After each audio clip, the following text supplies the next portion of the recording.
என்னண்ணே பயங்கர கோவமா இருக்க போல, கண்ணெல்லாம் தீயா இருக்கு, ஆளே பேயா இருக்க. இருக்காதம்மா, அந்த எச்சினைக்கு பைய எனக்கு மாலை போடும் சொல்லிட்டு அந்த ஜீவா பயலுக்கு போட்டானாமா. கேட்டா நான் போடல, சாமி போட்டுச்சுன்னு சொல்றேன். என்னைக்காவது ஒரு நாள் சிக்கம்மா போயிருவேன். சிக்கட்டும் போற அவனுக்கு நான். ஏனே என்னண்ணே, அந்த சாமியே உனக்கு இப்ப வரம் கொடுத்துருக்கு, நீ நம்ம பூசாரியை திட்டிக்கிருக்க. என்னம்மா சொல்ற? பின்ன என்னண்ணே, ஏனே ஆளாடப்பட்ட செவங்கால இருக்கும் போதே அவரால் உன்னை ஒன்னும் செய்ய முடியல. ஏன்னா அவர் இருக்கும் போதே நீ கௌரவ தலைவர் பதவியை வாங்கிட்டு விட்ட. அவரால் என்னமாச்சும் செய்ய முடிஞ்ச உனைய இல்லல்ல. என்னமோ சொல்லுவாங்களே, மரம் சுட்டே கரியாகலையா, இது சுட்டா கரியாக போகுது.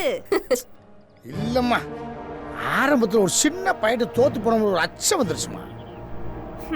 அது சரி, அரண்டவன் கண்ணுக்கு இருண்டதெல்லாம் பேயா தெரியுமா? அப்படி ஆயிடுச்சு உன் கதை இப்ப. ஏனே அந்த செவங்கால பெரிய மனுஷனோட அறிவு என்ன, அனுபவம் என்ன, அவர் எந்த ஒரு விஷயத்த செஞ்சாலும் தெளிவா சாதுரியமா செய்வாருங்கிறது உனக்கும் தெரியும், எனக்கு தெரியும். நீ எந்த சந்து வழியா பூந்து எந்த பொந்து வழியா வெளியில வருவேண்டு அவருக்கு தெரியும். ஆனா இந்த ஜீவாங்கிற பயலுக்கு தெரியுமா? தெரியாது. ஏனே எந்த ஒரு விஷயத்திலையும் அந்த செவங்காலைய சந்திக்கிறதே உனக்கு சிரமம். இவனால சும்மா உண்மையை ஊதி விடுற மாதிரி ஊதி விட்டு போய்க்கே இருக்கலாம். என்ன நீயே